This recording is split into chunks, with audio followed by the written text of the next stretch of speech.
Prelims booster series में आप सभी का स्वागत है। आज के इस वीडियो में हम लोग कुछ महत्वपूर्ण टॉपिक पर चर्चा करेंगे। पहला टॉपिक हमारा हिस्ट्री से है, उसके बाद दूसरा टॉपिक पॉलिटी से है, तीसरा टॉपिक साइंस से है और चौथा टॉपिक जो है ज्योग्राफी से है। तो आइए स्टार्ट करते हैं। ये रिवीजन सीरीज है जिसमें आप अलग अलग टॉपिक्स को पढ़ते हैं, समझते हैं और आगे बढ़ते हैं। तो आइए स्टार्ट करते हैं कि हिस्ट्री में जो पहला टॉपिक लिया है हमने वो लिया है प्रमुख दर्शन और उसके प्रवर्तक। ये जो टॉपिक है ये बहुत ही इंपॉर्टेंट है। आपने देखा होगा कि इसमें से लगातार क्वेश्चन पूछे जाते हैं। अब यहाँ पर 6 दर्शन है जिनको एग्जाम में पूछा जाता है। देखिए, योग पतंजलि, सांख्य कपिल, न्याय गौतम, वैशेषिक कणाद, उत्तर मीमांसा बद्रायण और पूर्व मीमांसा। देखिए, इसको याद रखने के कुछ ट्रिक अपने आप से बना लीजिए या हम समझते हैं कि कैसे इसको याद रख पाएंगे।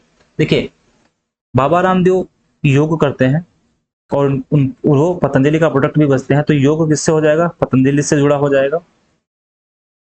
सांख्य कपिल, कपिल नाम से कोई व्यक्ति होगा जो कि संख्या में बहुत बिलीव करता है, तो उसको बोलते हैं सांख्य कपिल। न्याय गौतम, यानी जो गौतम बुद्ध थे वो हमेशा न्याय की बात करते थे, तो न्याय गौतम हो गया। और वैशेषिक कणाद का मतलब है कड़कड़ विशेष है, तो वैशेषिक क्या हो जाएगा? कणाद हो जाएगा। मीमांसा बद्रायण और पूर्व मीमांसा जैमिनी। तो इसको चार याद रखेगा तो अपने आप से याद हो जाएंगे। उत्तर मीमांसा बद्रायण और पूर्व मीमांसा क्या है? जैमिनी। अब इसके बाद का जो टॉपिक है वो है वैदिक कालीन नदियां, उनके प्राचीन नाम। ये मैचिंग करने के लिए क्वेश्चन आता है कि एक तरफ प्राचीन नदियां दी होंगी और उनका नाम दिया होगा और दूसरे साइड में वर्तमान में जो नाम है वो दिया होगा। देखिए, काबुल को कुभा कहते थे, बितस्ता झेलम को आज झेलम बोलते हैं, परुष्णी रावी नदी, गोमल गोमती गोमल नदी, सदनी गंडक, सतुद्री सतलज, बिपाशा व्यास और अश्विनी कौन से? चेनाब। तो इसमें मैच करने के लिए क्वेश्चन आता है। अगला जो टॉपिक है वो बुद्ध के जीवन से संबंधित है और उनके प्रतीक हैं कि जब बुद्ध का जन्म हुआ है तो उनके जन्म से संबंधित जो प्रतीक बनाया है, रखा गया है, वो है कमल, ग्रह त्याग घोड़ा, ज्ञान पीपल, निर्वाण पद चिन्ह और मृत्यु स्तूप पर प्रथम उपदेश कहाँ पर दिया है? सारनाथ में दिया है, ध्यान रखिएगा। और ये इसका प्रतीक क्या है? चक्र। ठीक, नेक्स्ट टॉपिक की बात करते हैं। विभाग और उनके सुल्तान, मतलब कि मध्यकालीन भारत में जो विभाग बने वो किन सुल्तान के टाइम बने उसकी बात करते हैं। देखिए, दीवाने अर्ज जो था वो सैन्य विभाग था, बलवन। दीवाने मुस्तखराज वित्त विभाग था जो कि अलाउद्दीन खिलजी के समय का था। दीवाने रियासत अलाउद्दीन खिलजी के समय था और ये बाजार नियंत्रण विभाग था। दीवाने अमीर को ही मोहम्मद बिन तुगलक के टाइम का था, कृषि विभाग था। दीवाने बंदगान जो कि फिरोज तुगलक के टाइम था। और दीवाने खैरात दान विभाग था जो कि फिरोज तुगलक के टाइम पर ये भी था। और दीवाने इस्तगहाक जो कि फिरोज तुगलक के टाइम पर आया था। दीवानी बंदगान, ये जो विभाग है इस विभाग में दास से संबंधित है, ये दास विभाग से संबंधित है। फिरोज तुगलक दासों को रखने का बहुत शौकीन था। दास विभाग। इसके बाद में बहमनी राज और उनके संस्थापक, उनके वंश, ये भी इंपॉर्टेंट है। बीजापुर आदिल शाही, अहमदनगर निजाम शाही, बरार इमाद शाही, गोलकुंडा कुतुब शाही और बीदर वरीद शाही।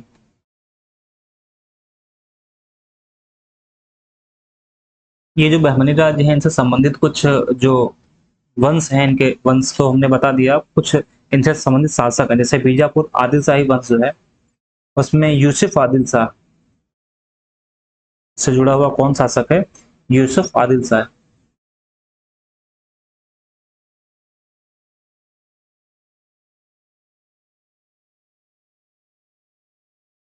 जैसे अहमदनगर है, अहमदनगर से जुड़ा हुआ शासक कौन है? मलिक अहमद।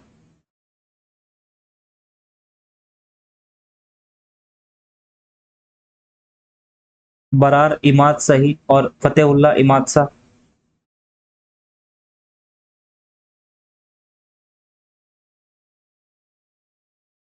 फतेहुल्ला इमाद शाह। गोलकुंडा कुतुब शाही शासक कुली कुतुब शाह।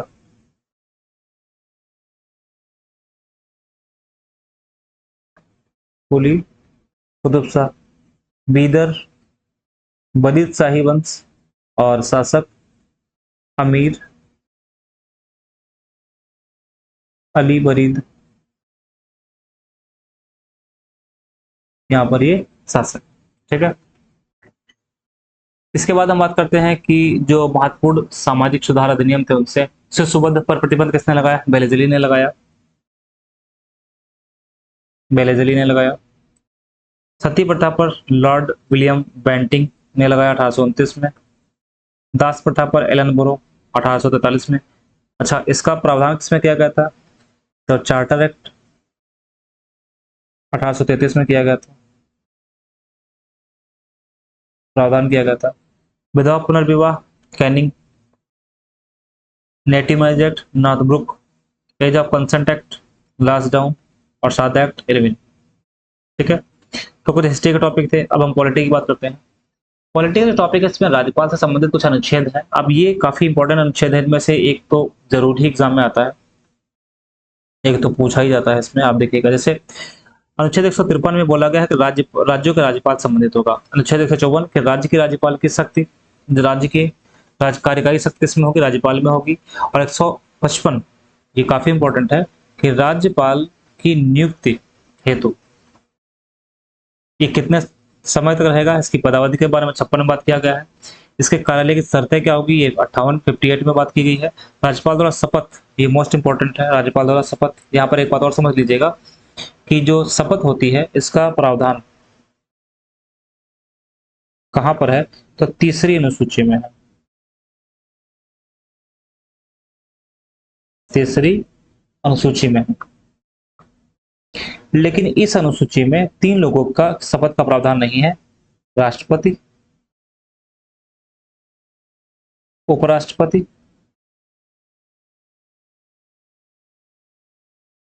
और गवर्नर जो राज्यपाल। इन तीनों का प्रावधान इसमें नहीं है। बाकी सुप्रीम कोर्ट, हाई कोर्ट के जजेस का, सीएजी का, उस सब का है। इसका उल्लेख कहां पर है, इसके शपथ का? अनुच्छेद 60 में। इसका कहां पर है? 69 में। और ये कहां पर है, तो ये हमने अभी पढ़ा 159 में। काफी इंपॉर्टेंट है, ध्यान रखिएगा इसको। 160 में क्या है, कुछ आकस्मिकताओं में राज्यपाल के कार्यों के निर्वहन के लिए। और 161 भी बहुत इंपॉर्टेंट है, जिसमें राज्यपाल की क्षमा देने की शक्ति बात की गई। अच्छा, प्रेसिडेंट की क्षमा देने की बात किसमें है? 72 में। 72 में, अनुच्छेद 72 में राष्ट्रपति के क्षमादान की बात की गई है। राष्ट्रपति क्षमादान, राष्ट्रपति का क्षमादान है वो शक्ति उसके पास में। 162 में राज्य की कार्यकारी शक्ति की सीमा के लिए, अनुच्छेद 163 में राज्यपाल को सहायता और सलाह देने के लिए मंत्रिपरिषद होगी। और 164 में मंत्रियों की नियुक्ति से संबंधित, ये काफी इंपॉर्टेंट है, ध्यान रखिएगा, मंत्रियों की नियुक्ति से संबंधित और सहायता सलाह के लिए मंत्रिपरिषद होगी। दूसरा जो टॉपिक है वो भाषा से संबंधित संवैधानिक प्रावधानों के बारे में है। अनुच्छेद 343 क्या कहता है? संघ की राजभाषा के बारे में बात की जाती है कि जो संघ की राजभाषा होगी कैसे होगी, हिंदी होगी और देवनागरी लिपि होगी। अनुच्छेद 344 क्या कहता है? राजभाषा के संबंध में आयोग और संसद की समझिया। तो ये क्वेश्चन, ये जो आर्टिकल है इंपॉर्टेंट है, बहुत पूछा था एग्जाम में कि राजभाषा के संबंध में आयोग के बनाने का प्रावधान किसमें? 344 में। 351 की बात करें, 351 क्या कहता है? हिंदी भाषा के विकास के लिए निर्देश दिए गए हैं कि हिंदी भाषा का सरकार का उद्देश्य, मतलब सरकार क्या करेगी, हिंदी भाषा का विकास करेगी। और भारतीय संविधान की 8वीं अनुसूची में हिंदी सहित कितनी भाषाएं हैं? कुल 22 भाषाओं का प्रावधान किया गया है। मूल रूप से 14 भाषाएं थी, मूलतः 14 थी, वर्तमान में 22 है। मूलतः कितनी थी? 14 थी, आज कितनी है? 22। अनुच्छेद 350 ए क्या कहता है? प्राथमिक स्तर पर मातृभाषा में शिक्षा की सुविधाएं प्रदान की जाए। प्राथमिक स्तर पर मातृभाषा में शिक्षा की सुविधाएं प्रदान की जाए, करने का प्रावधान है। ये भी इंपॉर्टेंट आर्टिकल है। इसके बाद में अनुच्छेद 350 बी में क्या है? भाषाई अल्पसंख्यकों के लिए एक विशेष अधिकारी की नियुक्ति करने का प्रावधान। तो इसमें 2 आर्टिकल बहुत इंपॉर्टेंट है। एक आर्टिकल अनुच्छेद 350, इसमें बात की गई है प्राथमिक स्तर पर मातृभाषा में शिक्षा की सुविधाएं प्रदान करने की बात की गई है। और दूसरा है अनुच्छेद 344, जिसमें बात की गई है भाषा के संबंध में आयोग और संसद की समितियां। और तीसरा जो इंपॉर्टेंट है वो कौन सा है? अनुच्छेद 343, संघ की राजभाषा के बारे में बात की गई है। अगला हमारा जो टॉपिक है वो साइंस है, प्रमुख समस्थानिक और उनका उपयोग। यूरेनियम 235 का उपयोग चट्टान की आयु का पता लगाने के लिए किया जाता है। 235 का उपयोग चट्टान की आयु का पता लगाने के लिए किया जाता है। यूरेनियम 235 का। सोडियम 24 का रक्त का थक्का पता लगाने के लिए किया जाता है। कोबाल्ट 60 का रक्त कैंसर को नियंत्रित करने में किया जाता है। आर्सेनिक 74 ट्यूमर का पता लगाने के लिए किया जाता है। फास्फोरस 32 ल्यूकीमिया के उपचार के लिए किया जाता है। और आयोडीन 131 थायराइड ग्रंथि के उपचार में प्रयोग किया जाता है। अगला टॉपिक है कोशिका से संबंधित है, सेल से संबंधित कुछ टॉपिक है, कुछ बातें की गई हैं। जैसे सेल में पहली बात की गई है कि प्रोटीन की फैक्ट्री किसको कहते हैं, तो प्रोटीन की फैक्ट्री सेल में कहा जाता है राइबोसोम को। कोशिका का रसोई घर, kitchen house of the cell, हरित लवक को बोलते हैं। कोशिका का पावर हाउस माइटोकॉन्ड्रिया को कहा जाता है। कोशिका की आत्मघाती थैली कौन है, लाइसोसोम है। और कोश केंद्र की खोज किसने की है, रॉबर्ट ब्राउन ने की है। डीएनए की खोज फ्रेडरिक मिशर ने की है। डीएनए का डबल हेलिक्स मॉडल किसने किया, वाटसन एंड क्रिक ने किया हुआ है। अब यहाँ पर हम बात करते हैं कुछ कुछ जंतु वर्ग है उसके हार्ट चैम्बर कितने होते हैं। तो हम सबको पता है हार्ट चैम्बर में कि जो सरीसृप रेप्टाइल्स होते हैं उनमें 3 चैम्बर होते हैं, लेकिन उसका एक्सेप्शन क्या है, उसका अपवाद क्या है, तो मगरमच्छ उसका अपवाद है। इसमें कितने होते हैं, इसमें 4 होते हैं। इसमें 4 चैम्बर होते हैं। मछली जो मत्स्य वर्ग होता है उसमें 2 होते हैं। पक्षी वर्ग में 4 होते हैं। स्तनधारी में 4 होते हैं। और उभय चर में जो एम्फीबियंस उसमें कितने होते हैं, 3। ठीक है, ध्यान रखिएगा जो पक्षी वर्ग है और स्तनधारी है, और ह्यूमन अगर बात करें तो ह्यूमन में भी कितना होगा, इसमें 4 होगा मनुष्य में। तो ह्यूमन मनुष्य स्तनधारी ही है, और स्तनधारी पक्षी वर्ग में 4 है, और सरीसृप में 3 है। उसका अपवाद कौन है, मगरमच्छ, उसमें 4 है। एम्फीबियन में 3 है और मत्स्य वर्ग में 2 है।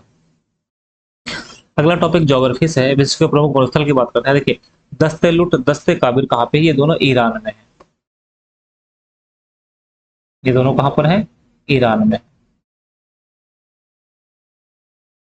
ठीक है, नामीबिया में है।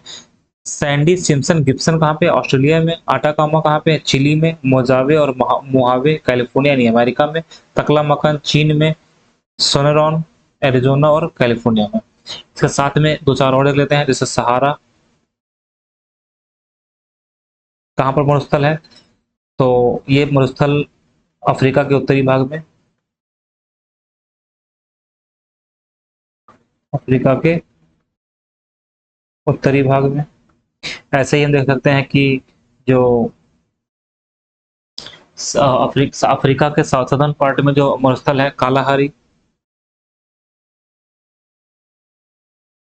बोत्सवाना, मुख्यतः बोत्सवाना में ही है कालाहारी। नामीबिया,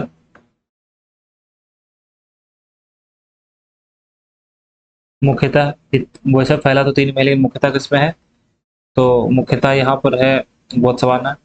इसका साथ साथ में अगर हम देखें काराकुम और किजिलकुम, बहुत इंपॉर्टेंट है, खूब पूछा जाता है क्वेश्चन यहाँ से।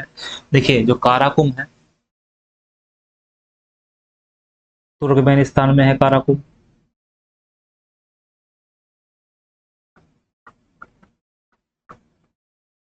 मुख्यतः। और किजिलकुम कहाँ है, उज्बेकिस्तान।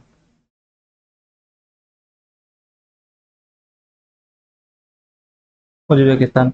अब यहाँ पर थोड़ा सा कंफ्यूजन हो सकता है कि किजिलकुम तुर्कमेनिस्तान में है कि काराकुम है, तो ध्यान रखिएगा इसमें भी देखिए जा आता है, यहाँ पर भी देखिए जा आता है। तो किजिलकुम उज्बेकिस्तान में है, काराकुम कहाँ पर है, तुर्कमेनिस्तान में है।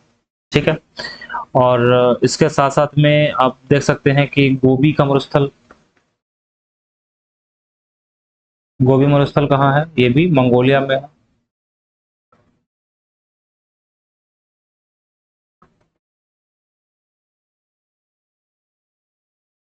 मंगोलिया में है, मुख्य रूप से मंगोलिया में ही फैला। ठीक है, इस तरीके से हमने कुछ देख लिया। अगला टॉपिक है नदी और शहर, कि कौन सा शहर किस नदी के किनारे बसा हुआ है। तो न्यूयॉर्क किसके किनारे, हडसन के किनारे। लाहौर रावी के किनारे। काहिरा यानी कैरो नील के किनारे। खार्तूम नील के किनारे। Perth Swan. Hamburg Elbe. Kyiv Dnieper. Rotterdam Rhine. Quebec City Lawrence, Saint Lawrence में, और वारसा कहाँ पे है? विशुला में है, विशुला नदी के किनारे।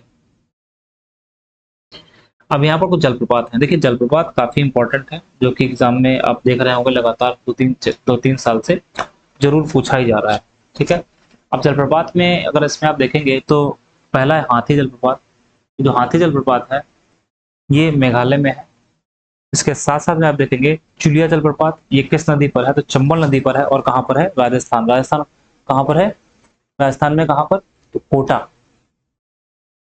तो यहाँ से एक क्वेश्चन आपका ऑलरेडी हो गया कि कोटा किस नदी के किनारे है? तो चंबल नदी के किनारे है। इसके साथ में धुआंधार देखेंगे, धुआंधार नर्मदा नदी पर जबलपुर में है, मध्य प्रदेश में। कपिल धारा ये भी नर्मदा नदी पर है। देखिए दो हो गए नर्मदा नदी पर। दूध सागर गोवा में मांडवी नदी पर। गोकक गोकक जलप्रपात कर्नाटक में है। डुडुमा जलप्रपात उड़ीसा में है। और आंध्र प्रदेश की सीमा पर मचकुंड नदी पर। डुडुमा किस पर है? मचकुंड नदी पर है।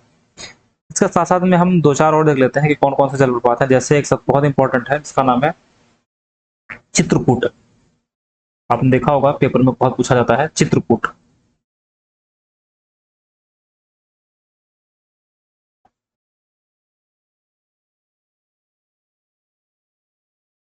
चित्रकूट जलप्रपात कहाँ पर है? तो ये छत्तीसगढ़ में है, इंद्रावती नदी पर। इंद्रावती नदी पर कहाँ पर है? छत्तीसगढ़ में।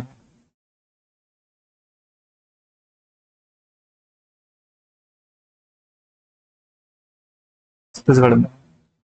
इसके साथ में आपने देखा होगा जोग या गरसोप्पा।